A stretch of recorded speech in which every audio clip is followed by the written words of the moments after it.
became very close because that he knew me and I knew him. And second of all, at that time, it was hard to get close to any leading official. You would have to, if someone knew you, you would have to absolutely, verbally meet them after they had come out of their function. And as a result of that, Malcolm used to always wave his hand, and we'd look at each other. And as a result of that, we became very close, particularly after the rivalry from different personalities. That's when he became very, really close to me because, as you know, Malcolm lost all of his friends, those who were supposed to be close to him. And where the real deal came down is when they was trying to take his house. They weren't trying to take it, they'd taken his house. And he had gotten real, he was so hurt over that because he had got tied up into something and with the organization, which made them absolutely take advantage of him because they used a technicality, and as the technicality was working in their favor and was working against him.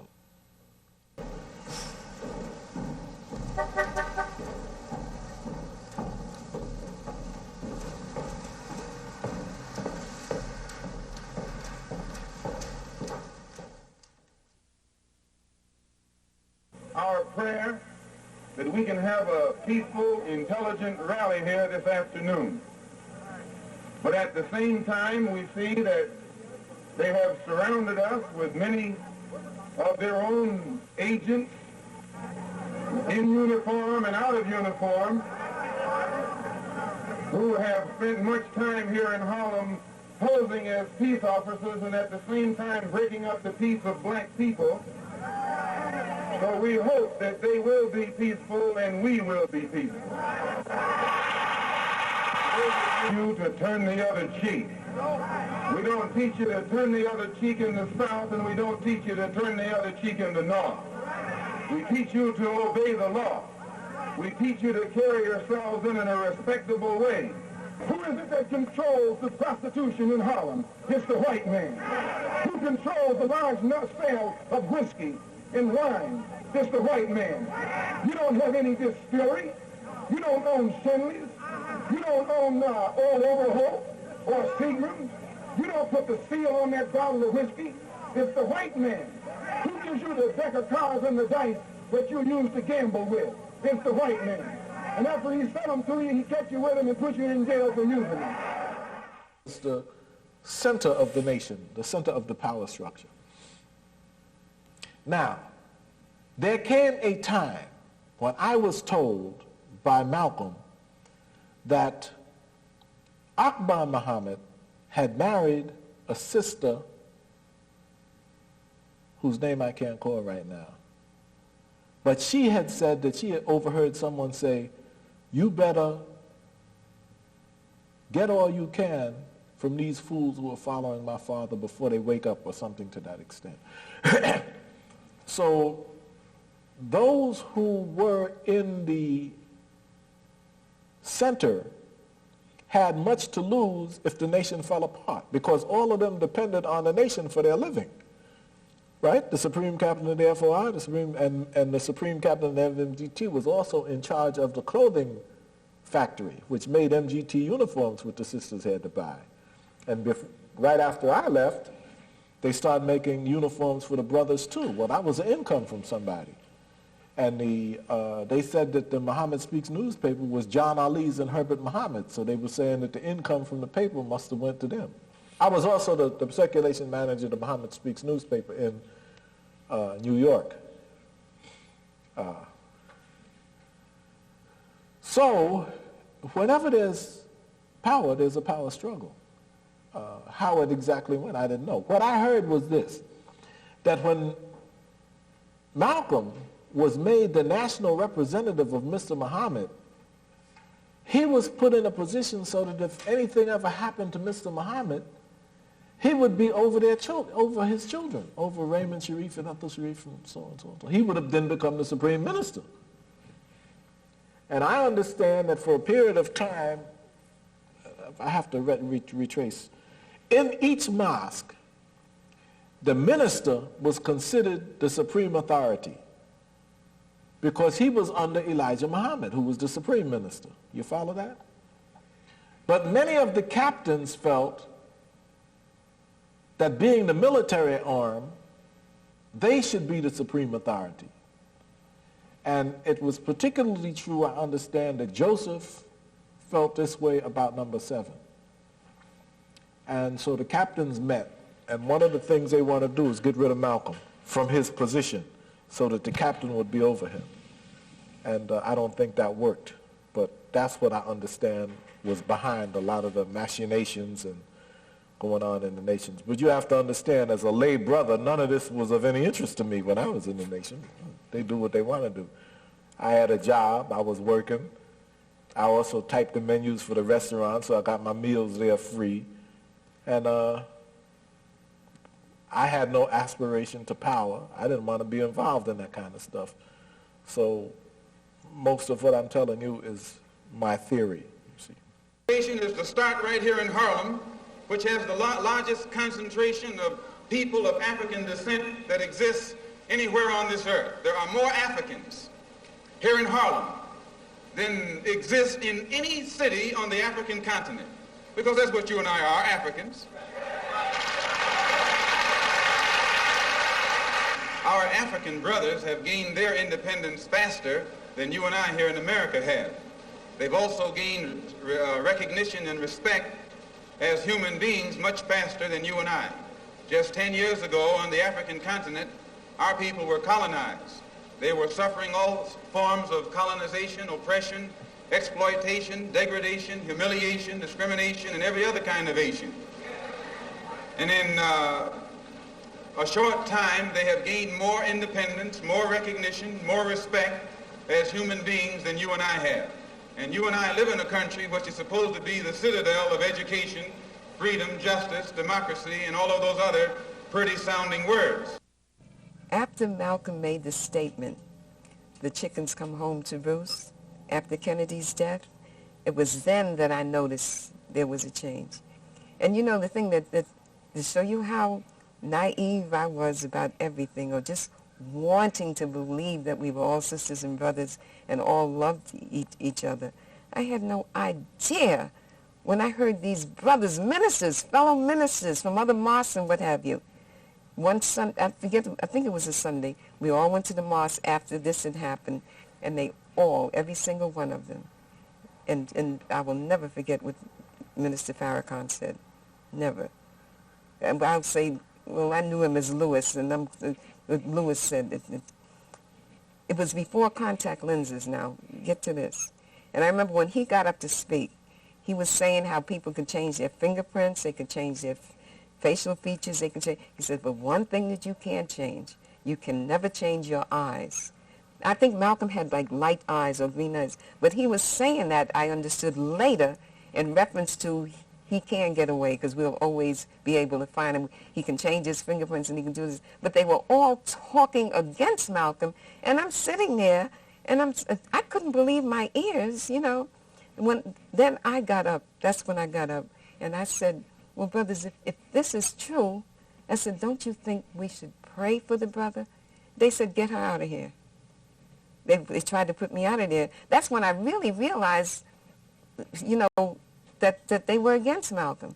The only one brother that got up, they were all on the rostrum, and when it was his turn to speak, Brother Benjamin, he got up, and he spoke in Malcolm's behalf, and they got him out of there. But he had to go along with it in order to get to speak to the crowd, you know. It was then, that's the first knowledge of my understanding that it was something not right. What had happened was Malcolm had emerged as a power in the United States that had the ability to weld together conflicting segments of the struggle. And therefore, I think, I wish I had a copy of Shakespeare. They said, "It is the bright day that brings forth the adder, the poisonous snake, and that craves weary walking. So when you see a snake egg, kill it, don't let it hatch." And Malcolm was seen as an adder in an egg. Malcolm had not done anything. It is what he might have done. And because of the support that he was garnering from the international community, he had even said, "A tabby cat in your living room is more dangerous than a tiger in the backyard." And that therefore, the Negro, the so-called Negro, this ex-slave, Brother Lazarus, was potentially the most dangerous segment of the American population because he's in the living room, he's in the bedroom, he's in the kitchen, he's in the transportation system.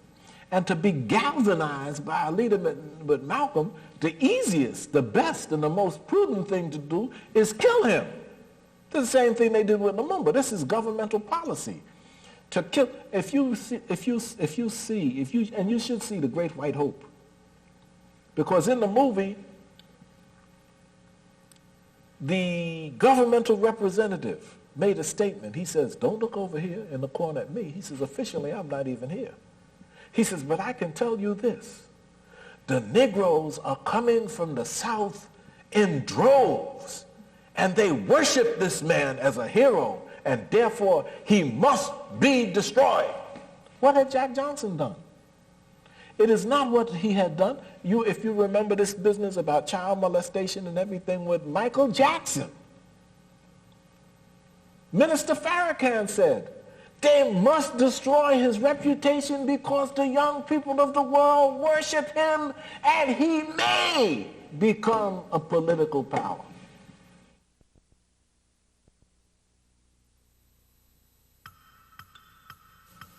The search was called off by Malcolm himself, I understand. I didn't hear him say that.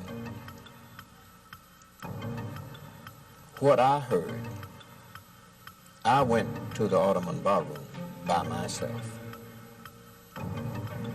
I walked up the stairs, and when I seen that was open territory, and I said to myself, I know what's happening here.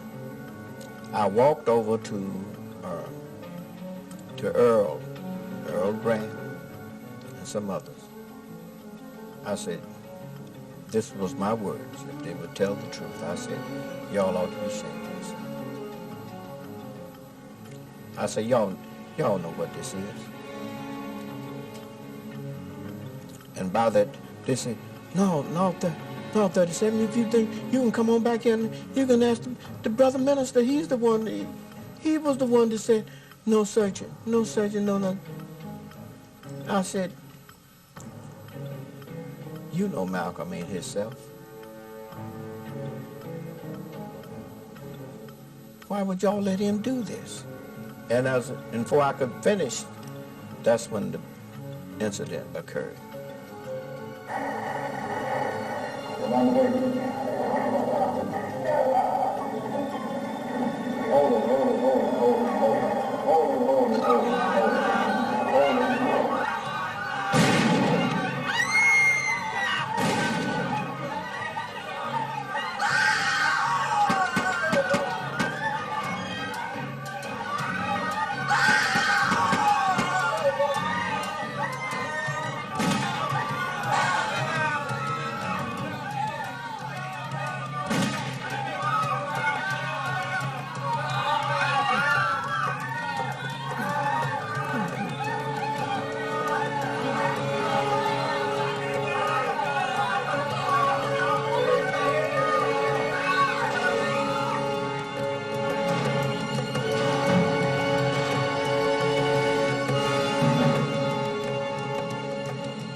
After the anniversary of Malcolm X's assassination, I went to the scene of the tragedy, the Audubon Ballroom in Upper Manhattan. Although 20 years had gone by, a strange pall hung over the all but abandoned hall. With the help of workmen, we repositioned the chairs where the audience sat and cleared the stage from which Malcolm stood before being gunned down. The workmen miraculously dug up the actual lectern behind which Malcolm stood that day. The bullet holes were still visible.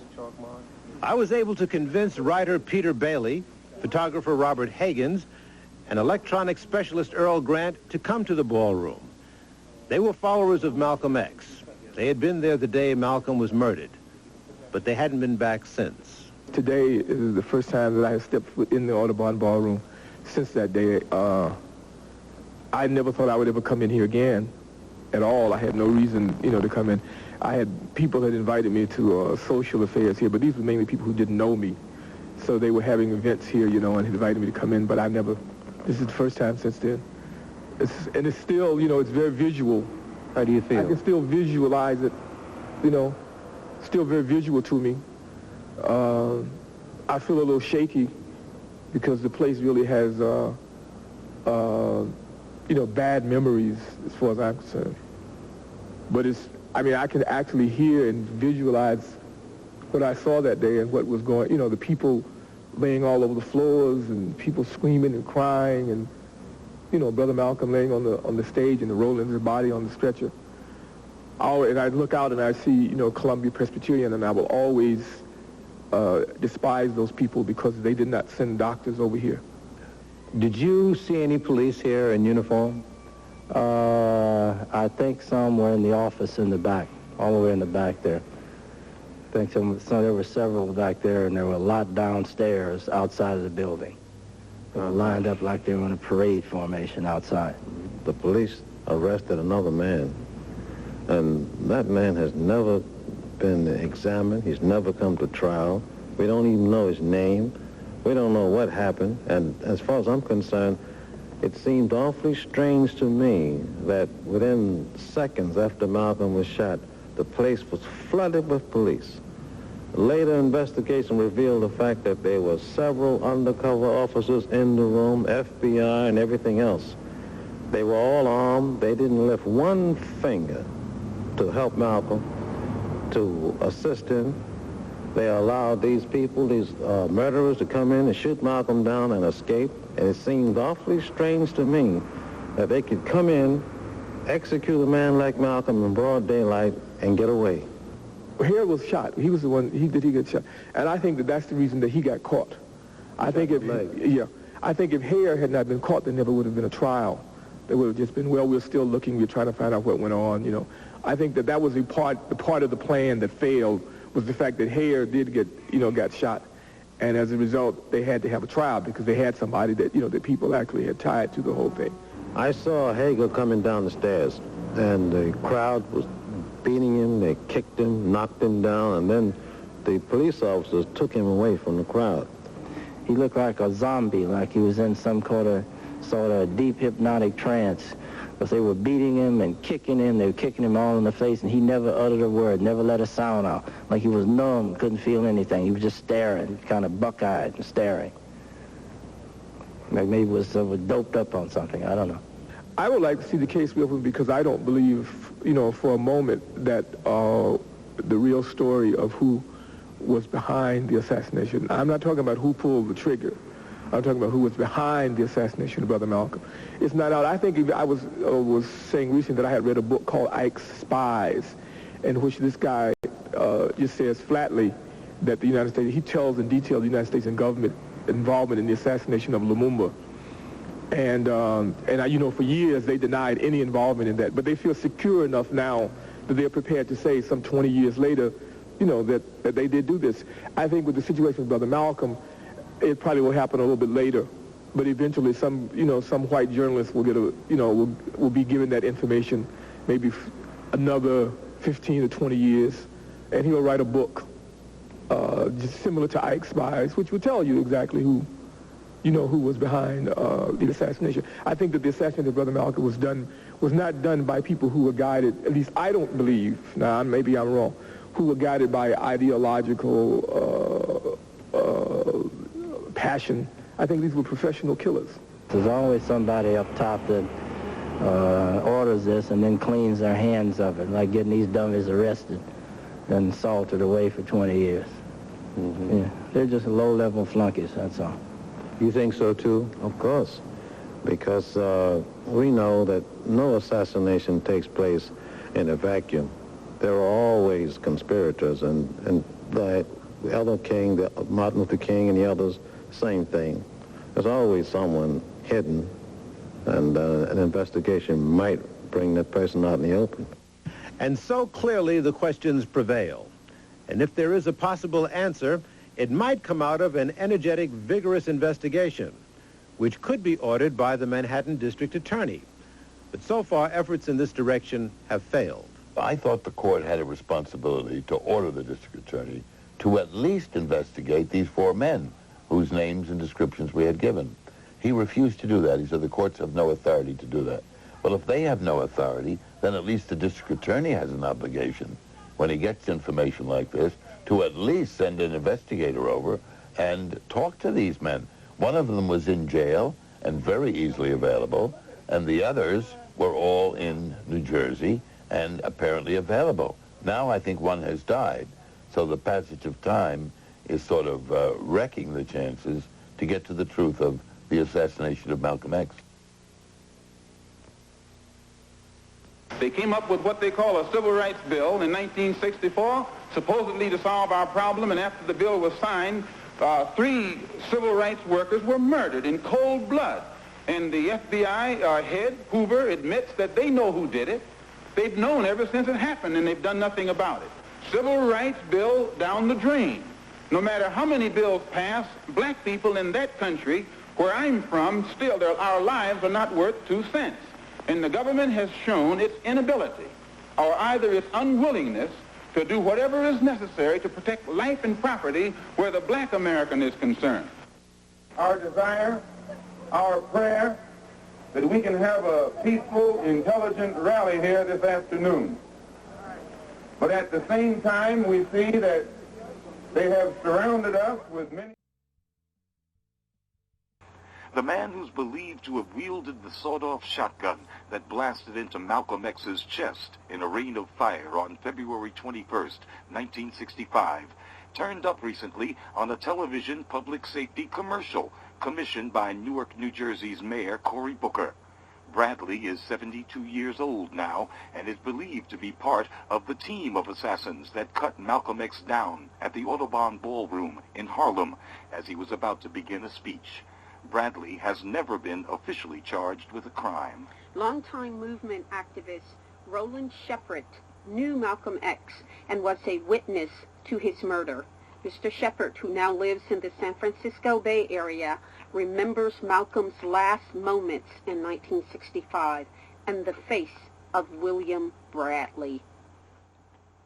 45 years ago, in February 1965, I was in the Audubon Ballroom when Malcolm X was assassinated.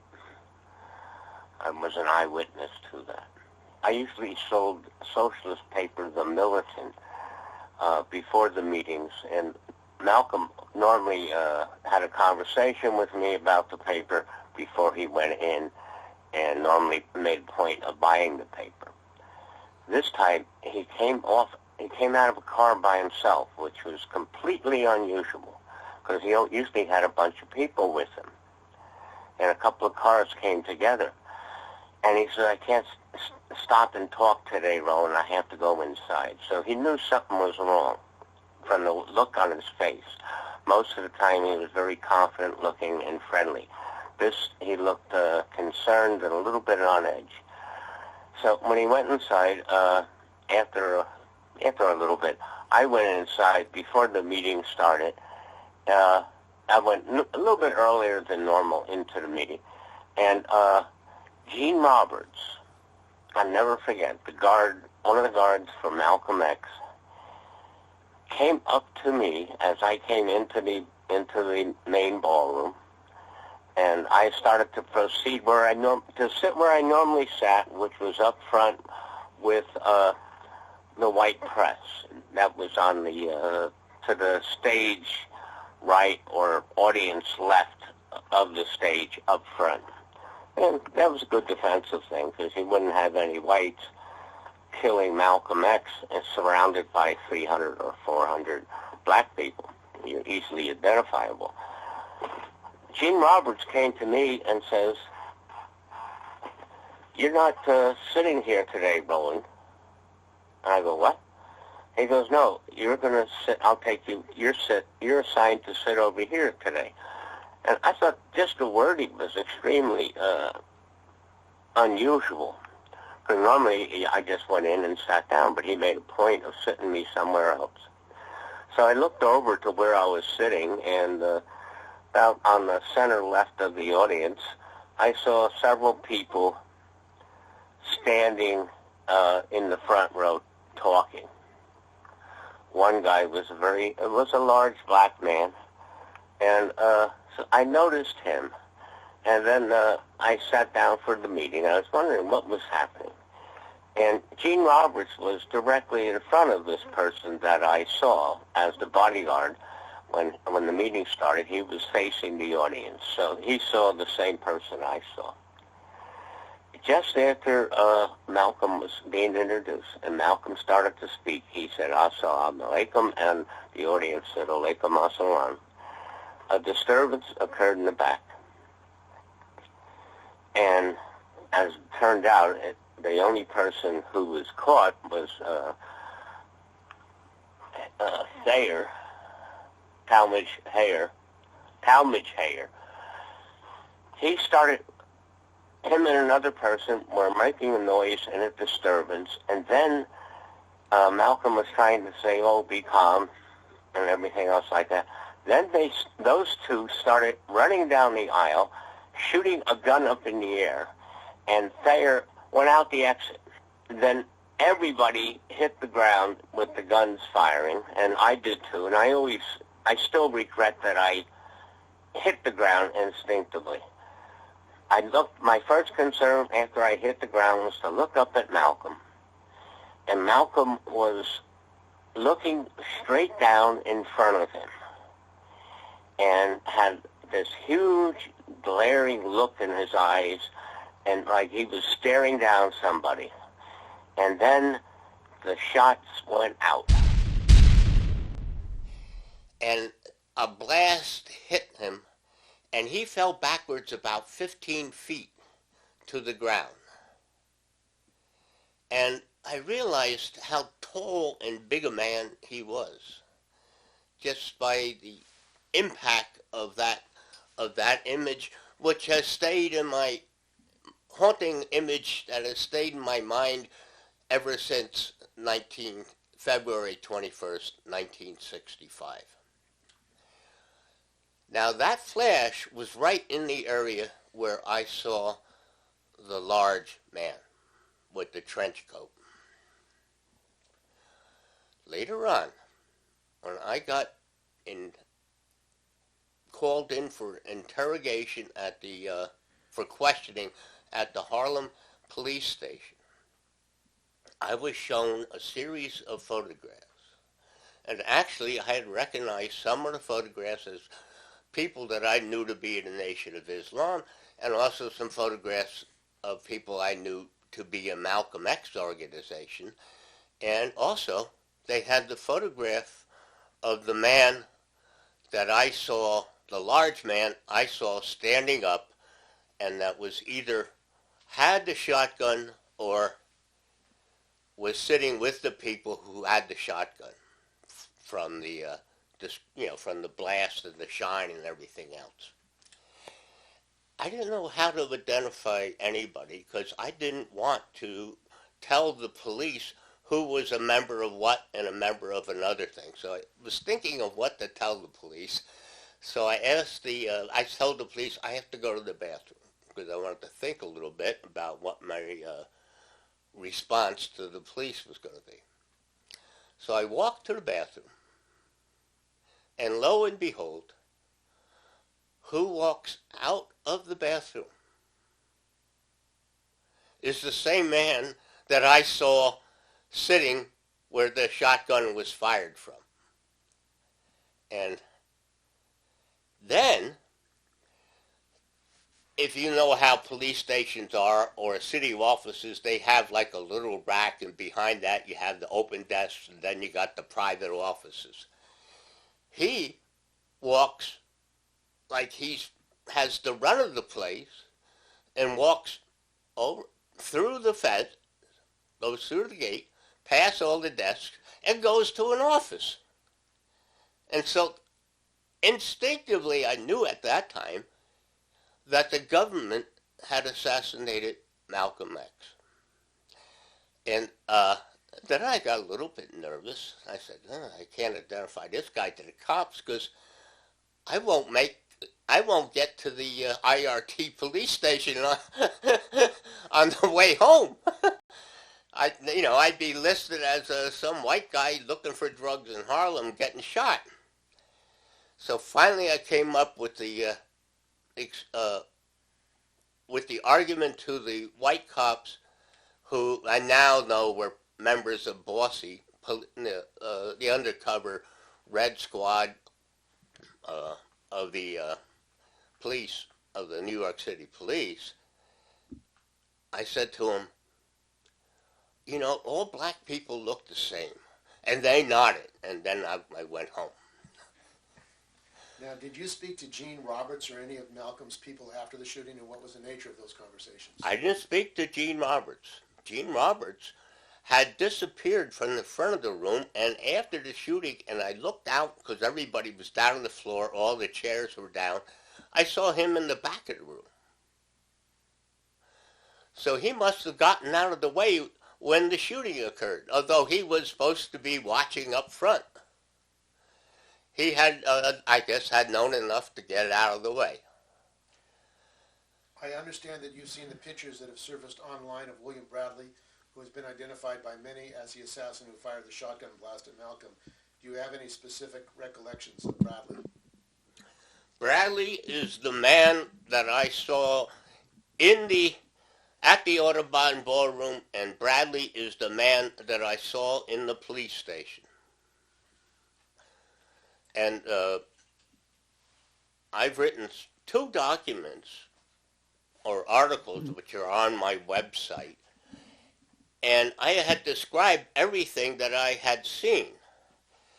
But then when I saw the picture, everything clicked into mind. That person's fixture, his facial features, his high cheekbones, distinctive, and a big man. I'd never forget that face. I never forgot the face in the police station, and I never forgot that the police showed me his photo. In your opinion, did Malcolm see the assassins? Yes. I told you, he looked right, he stared death right in the face. He wasn't afraid at all. He was angry and defiant just before he got killed. There have been reports of individuals trying to administer mouth-to-mouth resuscitation to Malcolm. What or who did you observe attempting to do this?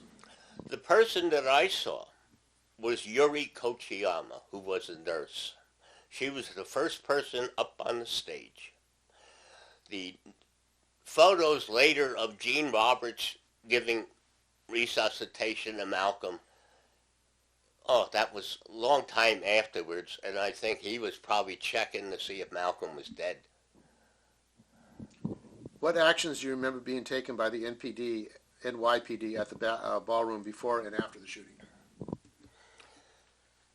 The Malcolm X meetings at the Audubon Ballroom, there was cops outside and inside at every meeting I had been to previously.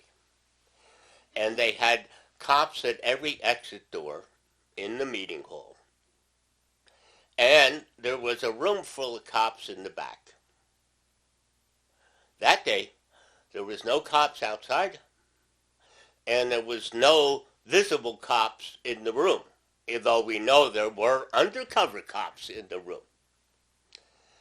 We also know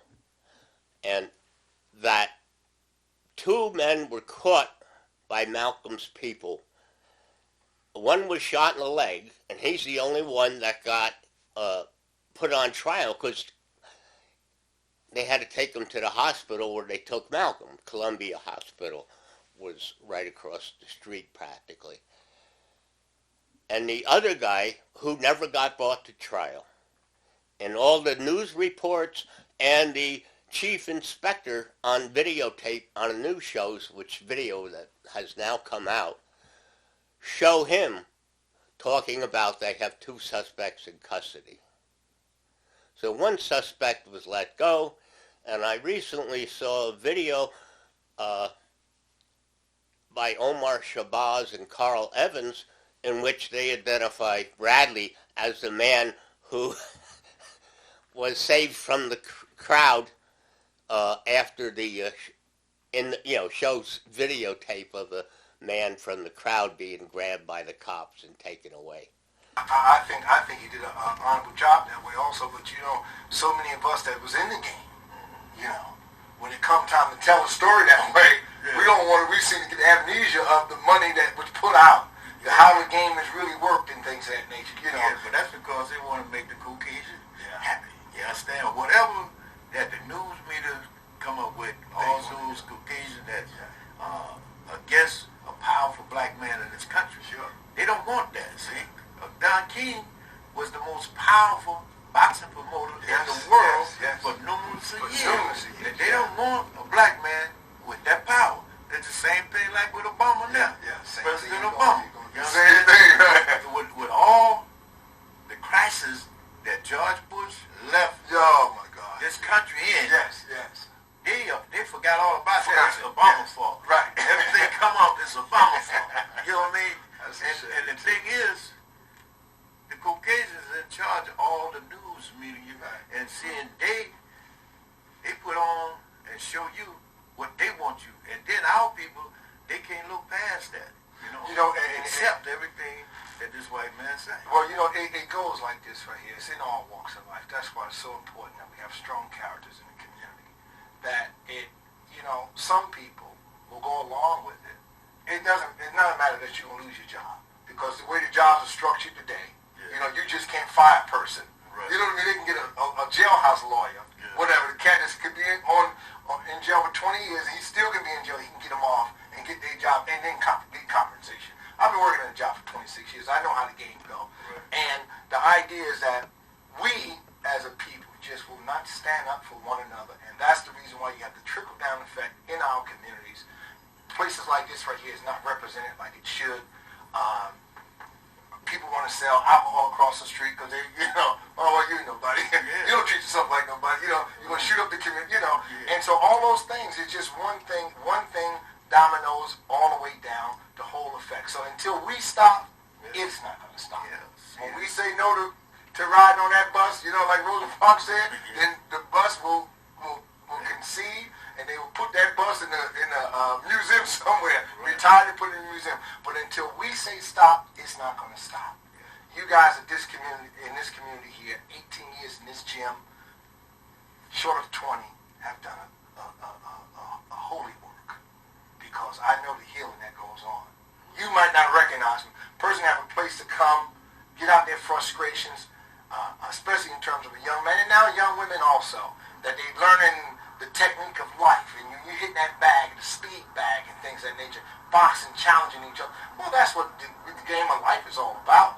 It's about challenging, and then when you look at the expense of in terms of the young people that's going to school, minorities that's going to college for business, well, you better take in some boxing, because that's what business is all about. You know what I mean? What makes me feel so proud is when I observe grown men coming in, like 30, 40 years old. Sure. And my wife had started working with them when they was kids, like 13, 14, 15 years old. And they come in from all over now, looking for Miss Kelly. Sure. Miss Kelly, Miss Kelly. You understand? That's the reward that make me proud. Sure. You understand? Sure. They knew what my wife thought of them and how that she looked out and nurtured them. Sure. All those years, and that's basically what our young young kids need today. Sure. They need someone to give them value time. That's See, true. most of the adults, they're afraid of our kids today. Sure. But the only reason our kids like that is because they're calling out for help. Sure. And the thing they need is an adult to have valuable time, to be with them, to teach them, to nurture them. You understand? And that's what my wife has done. You know what I often say in sermons, I'm Mustafa, is that if the children are mentally on the corner, the young people on the corner, the older people are too. If the men is crazy, then the women are too. So when we recognize that we're just one, see, when we recognize we're one, see, I've been in them places where you scan your eyes and look for someone that even have a speck of you in them. I've been in these places. I've been in different circles. I've been around the world. I know the game. So the idea is that if one is crazy, the other's crazy. When we recognize that we are one human family, then we can lift ourselves up. So, all right. So the fight is December 11, 2009 at 7 p.m. And you're talking about 18 fighters. How many? 18 matches. 18 matches. 18 matches. And the name is the North against the South. Okay. Friday night amateur boxing explosion. Now this will give birth. Now how does this work in terms of going? They're walk towards the Golden Gloves. And do you guys know when the Golden Gloves is? Well, the Golden Gloves normally is February, March. Okay. 6 weeks of every year. But fights in between, like the Diamond Gloves and all that kind of thing, are independent shows. It helps, keep a young man sharp. It helps him to evaluate himself as to his weaknesses or his strengths as he's pursuing the ladder. Okay. And they also have the silver gloves, for the junior. Now, when is the silver gloves? Well, we hoping it'll be like December the 5th. So before y'all match. Yes. And then with those kids, those young people come over to y'all match, or? If it's some good ones, yeah. If it's good ones, we always try to pick out the best juniors, you understand, to be on our card to make it very interesting bout. But on the other hand, if that fight is until the 13th, then that kind of puts a damper on us, because then they don't want to take a chance of their fighter getting hurt. Oh, right, on the 11th. Okay, of course, because they're only 2 days away. Yeah, plus I think the winner of the silver gloves go to the national match. Yes. Yeah, so that's why that's a priority with other individual bouts. Okay, now, will you guys ever host a